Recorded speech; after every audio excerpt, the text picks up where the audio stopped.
Welcome to Pokhara International Airport to all the passengers.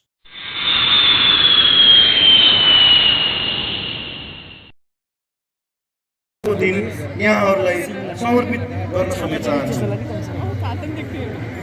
नेपाललाई विश्व समुदायसँग जोड्दै विकासका अवसरहरूमा समुचित पहुँच स्थापित गर्न हवाई सेवाको आबद्धताको लागि अन्तर्राष्ट्रिय विमानस्थलको महत्त्वलाई आत्मसात गर्दै राष्ट्रिय गौरवको आयोजनाको रूपमा नेपाल सरकारबाट अघि सारेको यस पोखरा अन्तर्राष्ट्रिय विमानस्थलको निर्माण कार्य समयमै सफलतापूर्वक सम्पन्न भई आज उद्घाटन हुनु हामी सबैको लागि गौरवको क्षण हो। दशौँको अघि विक्रम सम्वत 2032मा सुविधा सम्पन्न नयाँ विमानस्थल निर्माणको सपना बोकेर 3106 रोपनी जग्गा अधिग्रहणबाट सुरु भएको पोखरा अन्तर्राष्ट्रिय विमानस्थल निर्माणको अवधारणा सन् 2012मा नेपाल नागरिक उड्डयन प्राधिकरणले अन्तर्राष्ट्रिय विमानस्थल निर्माणका लागि गोलपत्र आह्वान गरेपछि कार्यान्वयनको चरणमा गएको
आधा फुल दिया था।